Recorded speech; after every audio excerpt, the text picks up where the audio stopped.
როდესაც ჩვენ საუბრობთ ჯანსაღი ცხოვრების წესის შესახებ, ვითვალისწინებთ სეზონურ თავისებურებებს და სეზონურ თავისებურებებს ყველა ორგანოსთან და სისტემასთან კავშირში. მხედველობა შეიძლება თუ არა ამ მხრივ საყურადღებო იყოს სეზონური რეკომენდაციები, ამას დღეს გავარკვევთ ჩვენ სტუმრებთან ერთად და ისინი არიან ოფთალმოლოგი, მედიცინის დოქტორი ქალბატონი ნინო კვარაცხელია და ოფთალმოქირურგი ბატონი გრიგოლ ქამუშაძე. დილამშვიდობისა.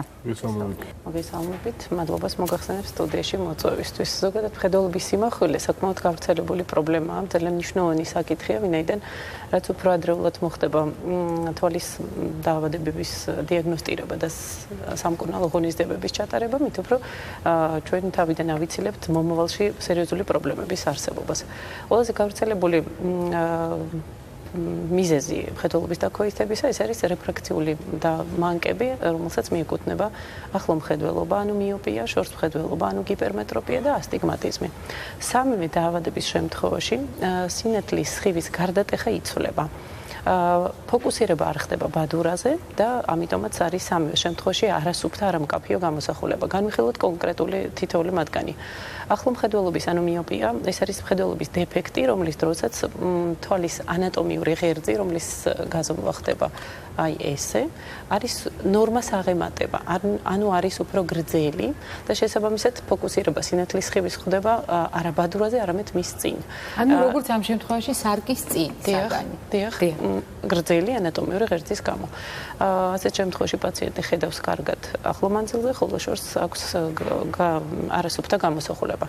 შორს მხედველობის, ანუ ჰიპერმეტროპიის შემთხვევაში პირიქით თვალის ღერძი არის მოკლე, პირიქით, ნორმაზე უფრო ნაკლები. ასეთ შემთხვევაში ფოკუსირება სინათლის სხივის ხდება ბადურის გარეთ და ბუჭდება ხედვა ახლო მანძილზე, ხოლო შორს კარგად ხედავს. ხოლო რაც შეეხება მესამე დაავადებას, ასტიგმატიზმი, ეს არის მხედველობის დაქვეითების მიზეზი, რომლის დროსაც ადგილი აქვს თვალის ყველაზე წინა გარსის რქოვანის ფორმის შეცვლას, ანუ არასფერულია მისი ფორმა. სინათლის გარდატეხა სხვადასხვა მერიდიანში არის განსხვავებული. ზოგი ფოკუსირდება ბადურის წინ, ზოგი ბადურის უკან, შესაბამისად ეს ორივე მანძილზე აფუჭებს მხედველობას, როგორც შორს, ასევე ახლოს. სამივე ამ დაავადების მკურნალობა არის მხოლოდ და მხოლოდ ქირურგიული, მაგრამ ამ დაავადებებიდან გამოვყოფთ მაინც ახლო მხედველობას, რაც ყველაზე უფრო მეტად აქტუალურია. მისი აქტუალობა იქიდან გამომდინარეობს, რომ ეს დაავადება არის მხოლოდ და მხოლოდ პროგრესირებადი. პროგრესირების ტემპი ბოლო პერიოდში საკმაოდ გაიზარდა, ახლო მხედველ პაციენტთა რაოდენობა მოიმატა. ეს არის სწორედ იმასთან კავშირში, რომ 21 საუკუნეში მხედველობითი ორგანოს საშუალებით ვიღებთ ძირითადი ინფორმაციის წყაროს, განსაკუთრებით კი კომპიუტერს ენიჭება ყველაზე დიდი როლი. ნინო, უნდა 10 წლეულებში გახშირდება ისეთი ბავშვების დაბადება, რომლებიც დაბადებისთანავე იქნებიან მიოპები, ეგრეთ წოდებული ახლო მხედველები. და ეს განაპირობა იმან, რომ თუ ჩვენი წინაპარი ოდესღაც გაშლილ ველზე ეძებდა საფრთხეს, მისდევდა მომთაბარე ცხოვრებას და ასე შემდეგ, დღეს ყველა საგანი, რომელთანაც მას მჭიდრო ურთიერთობა აქვს, ძალიან დაუახლოვდა. ეს განსაზღვრავს ამას. ეს მართლაც ასეა, ნინო? არის ეს ტენდენცია? არის ეს ტენდენცია, სწორედ იმასთან კავშირში, რომ ძირითადი ინფორმაცია ჩვენი თვალების მიერ არის ტელევიზორი, კომპიუტერი, ეს არის გაზეთი, ჟურნალი და ასე შემდეგ, ამიტომ შესაბამისად დატვირთვა მატულობს, ვერ უძლებს აკომოდაციის კუნთი, ანუ თვალში არსებული კუნთები, რომლებიც ფოკუსირებაზე პასუხს აგებს, გადაძაბვა, გადაღლა ხდება და შესაბამისად პროვოცირება უკეთდება იმას, რომ განვითარდეს ახლო მხედველობა. ველოდება, მანამდე გრიგოლს უნდა ვკითხო და მოკლედ მიპასუხეთ, შემდეგ განმავცოთ. ზაფხულში რამდენად ხშირია ოფთალმოქირურგთან მიმართვა, როდესაც ლაპარაკობთ ბავშვებზე. ანუ არის თუ არა ისეთი პრობლემები, რომელიც მოითხოვს ქირურგის ჩარევას და ეს უკავშირდება ცხადია თვალს. მოგახსენებთ კი ბატონო, მოკლედ ზაფხულში არდაგების პერიოდში მოგახსენებთ, რომ ბავშვები უფრო ეზოში თამაშობენ. ხშირ ესეთ ტრამები, როგორც მიყენებული, მაგალითად ჯოხის მიერ ხისტოტი მოხდება ბავშვს, ბლაგვისაგან მიყენებული ტრამა, შეიძლება იყოს სხვადასხვა ტიპის ამ პლასმასი ან რაღაც. სათამაშო ჩვეულებრივი. ამიტომ მაგას მნიშვნელობა აქვს თუ რა ტიპის ტრამა და რა მეტალით შემადგენლობა ბლაგვისაგნის, ანუ რა არის ეს. ანუ ეს ახდენს გავლენას. კი, რა თქმა უნდა, ანუ ტრამა შეიძლება იყოს პრეენტრირებადი და არაპრეენტრირებადი, ანუ შეღწევადი თუ არა შეღწევადი, თუ ეს არის მეტალი უშუალოდ სპილენზია კიდე საუბარი, როდესაც ხარ ბადურატოქსიური, ანუ რეტინოტოქსიური თვისებები აქვს სპილენს. ანუ მომწამლავი ეფექტი შეიძლება ჰქონდეს სპილენზის. არის თითოეული მომენტია ტრამის მიღებიდან საერთოდ როდესაც ხდება პაციენტის მოსვლა კლინიკაში, ხდება ტრამვის დამუშავება და თუ ეს ასწრაფო არ არის, ხდება 10-15 დღის განმავლობაში დაყოვნება, სპეციფიკური კუნალობის დანიშნულება, რომ არ მოხდეს ინფექციის განვითარება და ასე შემდეგ, შემდეგ ხდება ქირურგიული ჩარევა. თუ ეს არის ისეთი ტიპის მეტალი, რაც თქვენ მოგახსენეთ, ეს არის სპილენზი, მაშინ მაინც და მაინც არ არის მიზეზი შეწოლილი, რომ დიდი ხანი მოხდეს მის დაყოვნება თვალში. უშუალოდ ეს გახლავთ 7-დან 15 წლამდე ასაკის ბავშვები, უფრო მეტად ბიჭები, რა თქმა უნდა, ცალკობენ ბიჭები. და მოდით აკავშირდეთ უპასუხოთ მაყურებელს და მე გამიჩნდა ბევრი კითხვა და მინდა რომ დაგისვათ ეს კითხვები. რეკა ის არ შემოდის ახლა ეთერში, სისხლში სტაფილოკოკის დიდი რაოდენობით არსებობა შეიძლება გახდეს თუ არა თვალის პრობლემების და კერძოდ მხედველობის გაუარესების მიზეზი. თქვენ ასეთი გამოცდილება გქონიათ თუ არა არის ასეთი შემთხვევები პაციენტების, როდესაც ზოგადი ინფექცია ორგანიზმში, ამ შემთხვევაში სტაფილოკოკური და შეიძლება თუ არა ეს გახდეს თვალის მდგომარეობის ან მხედველობის გაუარესების მიზეზი. ყოლია ეგეთი პაციენტები, მაგრამ პირდაპირ კავშირი არ აქვს სისხლში სტაფილოკოკის მაღალ დონეს თვალის რომელიმე კონკრეტულ დაავადებასთან, თუმცა ძალიან იშვიათ შემთხვევაში შეიძლება დაფიქსირდეს ასევე რაღაცა გარკვეული ანთების, ეს არის ესე ვთქვათ, თეთრი ნაწილის სკლერის ანთების სახით. მოხდა ძალიან იშვიათად. და ალბათ ძალიან ხშირი იქნება ოპერაციულ პრაქტიკაში, ანუ ქირურგიულ პრაქტიკაში, როდესაც სტაფილოკოკის საკმაოდ ცუდ სამსახურს გაგიწევთ, ხო? თუ ეს მოხდა უკვე როგორც ოპერაციის შემდგომი ან მანამდე. ეს არის ესეთი დაავადება ენდოფთალმიტი, რომელსაც ყველაზე მეტად გვეშინია ქირურგიას, ეს არის პოსტოპერაციული ერთ-ერთი გართულება. არის ენდოგენური და ეგზოგენური, თუნდაც ეს ენდოგენური ენდოფთალმიტის შინაგანი მიზეზით გამოწვეული. ამიტომაც ენდოფთალმიტის შემთხვევაში არის რაღაც სტანდარტები მკურნალობის, რომელსაც ჩვენ ვიყენებთ, ადრე იყო მხოლოდ ვიტრექტომია, დღესდღეობით არის ეს ფორტიფიცირებული ანტიბიოტიკების გამოყენება ინტრავიტრიალურად, ანუ თვალში და ინექციები. დაკვირვება პაციენტზე 48 საათის განმავლობაში და თუ ეს შედეგს არ გამოიღებს, ამ შემთხვევაში უკვე ჩვენ მიძულებული ვართ გავაკეთოთ ვიტრექტომია, ანუ მიმართოთ ვიტრეორეტინალურ ქირურგს, რომელიც თვალში ამოიღებს მინისებურ სხეულს და შეიყვანს ასევე ანტიბიოტიკებს. მინისებური სხეული არის კერა, სადაც ვითარდება უშუალოდ, ეს არის ყველაზე კაი ადგილი ბაქტერიების განვითარებისთვის. ამიტომაც ხდება მინისებური სხეულის მოცილება. კიდევ შემთხვევაში შეიძლება მოცილდეს ასევე ბროლი თავის ჩანთიანით. დიახ, ეს იმ შემთხვევაში თუ თქვენს მიერ აღნიშნული დიაგნოზი აქვს ადამიანს. დიახ. ჩვენ გავაგზავნებთ ტრავმების თემას და როგორც გრიგორი საუბრობდა, ბლაგვის აგნების შემთხვევაში არის მაღალი რისკი თვალის დაზიანების, თუმცა თქვენ საგანგებოდ გამოყავით სპილენზით დაზიანება, როდესაც უბრალოდ მექანიკურად კი არ ზიანდება, არამედ იწამლება კიდევაც ქსოვილები. როდესაც ავტოსაგზაო შემთხვევებზე ვსაუბრობთ, მე მინდა რომ თქვენ საგანგებოდ გამოყოთ თქვენი პრაქტიკიდან გამომდინარე ის შემთხვევები, როდესაც ბავშვი არასწორად თავსდება სატრანსპორტო საშუალებაში. მხედველობაში მაქვს ბავშვის მოთავსება, ანუ ბავშვი ზის ზღურის გვერდით, განსაკუთრებით მაშინ, როდესაც ბავშვი ატარებს სათვალეს. რა რისკები არსებობს ამ შემთხვევაში და მოდით მაყურებელს დეტალურად ავუხსნათ, რა შეიძლება გაფუჭდეს, დაზიანდეს, რომლის გამოსწორება შეიძლება და რისი გამოსწორება შეიძლება ვეღარც კი მოვახერხოთ.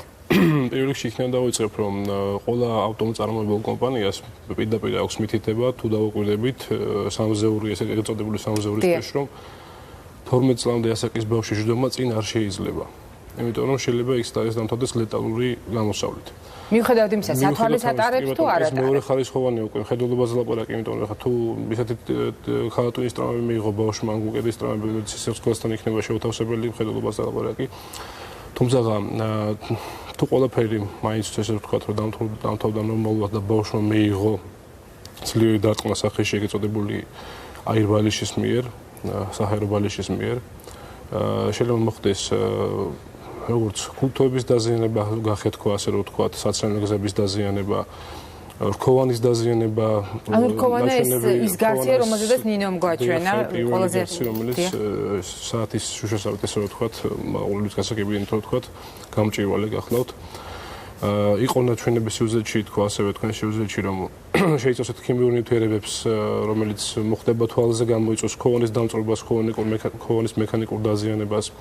ასევე შეიძლება გამოიწვიოს კატარაქტა, ტრამვული კატარაქტა, ბროლის მოგლეჯვა თუნდაც, ბადურის ჩამოცლა, ბადურაზე ნახეთქების ჩამოყალიბება და ასევე ყველაზე ცუდი, რო ვთქვათ, თვალის როგორც სტრუქტურის დაღროვა, ანუ სკლერის გახეთქვა ყველაზე სუსტ ადგილებში, სადაც არის ეს არის თვალის მომოძრავებელი კუნთების ქვეშ და ბადურის ცენტრალურ მხარეს, ანუ უკანა მხარეს. ამიტომაც ამ ტიპის ტრავმების შემთხვევაში ძალიან ყურადღებით უნდა დავაკვირდეთ პაციენტს და უნდა ავირჩიოთ სხვადასხვა ტიპის გამოკვლევების. ისეთი როგორიც არის მაგალითად ბესკანი, მაინც და მაინც შემიზაშეწონილი არის, როდესაც თვალის მთლიანობა დარღვეულია. ამიტომაც უნდა მოხდეს ავირჩიოთ ჩვენ ან კომპიუტერული ტომოგრაფია, ან MRI კვლევა. თუმცა ჩვენ ზევით წარანგები საუბრობთ იმაზე, რომ რა ტიპის დაზიანება, ანუ ამ შემთხვევაში გასაგებია ჩვენ საუბრობთ საჰაერო ბალიშზე, თუმცა იყო პენეტრირებული ტრავმები, რომელიც ჩვენ ვისაუბრეთ, შეიძლება ეს იყოს რკინა. ამ შემთხვევაში რკინა, დიახ, ამ შემთხვევაში არავითარ შემთხვევაში არ შეიძლება MRI-ის მაგნიტური რეზონანსული კვლევის გამოყენება, ხომ? ამიტომაც უნდა ვიცოდეთ ანამნეზი, თუ რა ტიპის დაზიანება ქონდა ბავშვს მიღებული და ასე შემდეგ. დიახ, მოდით სათვალეს დაუბრუნდები. თუ სათვალე უკეთია ბავშვს და მოხდა არასასიამოვნო ავტოსაგზაო შემთხვევა. ანუ მოხდა ბავშვის ტრავმირება სათვალესთან ერთად, ანუ სათვალის მთლიანობა დაირღვა, შეიძლება თუ არა ეს დამატებითი პრობლემების რისკის საფუძველი იყოს. ანუ ამან შეიძლება თუ არა გაზარდოს დაზიანებების რისკი. კი, რა თქმა უნდა, თუმცა სათვალის წარმოებული კომპანიები უმეტეს შემთხვევაში უშუალოდ მე ჩაჩოზე მოხსნა საუბარი, ისეთი მასალის გამოზადება ხომ არა, მაინც და მაინც მსხვერპლად არ იყოს და არ მოხდეს ბავშვის დაზიანება, იმიტომ რომ ბავშვი შეიძლება წაიქცეს, უბრალოდ არ იყოს თუნდაც მანქანაში და სახით დაეცეს და გატყოს. თამაშობდეს, არ დადეგებია, ჩვეულებრივი მოვლენაა, დიახ. შეიძლება მან გამოიწვიოს ესეთი ტრავმები, როგორც არის მოგახსენეთ, ანუ კუთუთოს დაზიანება, ძლიერი სისხლდენით, თვალის მთლიანობის დარღვევა, რქოვანაში მოხდეს პენეტრაცია, უცხო სხეულის მინაპლასტიკის და ასე შემდეგ, ამიტომაც სახიფათოა რა თქმა უნდა. აი გრიგოლთან აქვს კითხვა, პირველი დახმარება. რა უნდა გააკეთოს ოჯახის პირობებში? მშობელმა, მეზობელმა? კი ბატონო, ანუ გააჩნია პირველი ხშირად რა ტიპის დაზიანებასთან გვაქვს საქმე.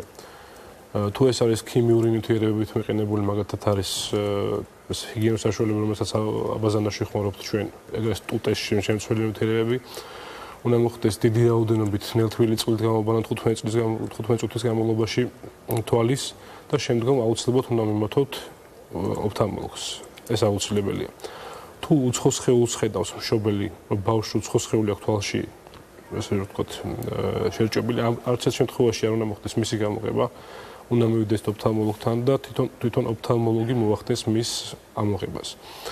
რაც შეეხება უკვე ოფთალმოლოგის მიერ ჩატარებულ კვლევებს, რა კვლევები ჩატარდება კლინიკაში, ეს იქნება მხედველობის სიმახვილე, ეს იქნება თვალის მამოძრავებელი კუნთების შემოწმება, ფუნქციონირება, ანუ ჩვენ ვისაუბრეთ ზუსტად სპორტთან დაკავშირებულ ტრავმებზე და ერთ-ერთი პირველი ადგილი უჭირავს ბეისბოლის ბურთის მოხვედრას თვალში ამერიკის შეერთებულ შტატებში და ტენისის ბურთის, რომელიც იწვევს ორბიტის ქვედა თახის მოტეხილობას და ქვედა კუნთის ჩაჭედვას ამ მოტეხილობაში.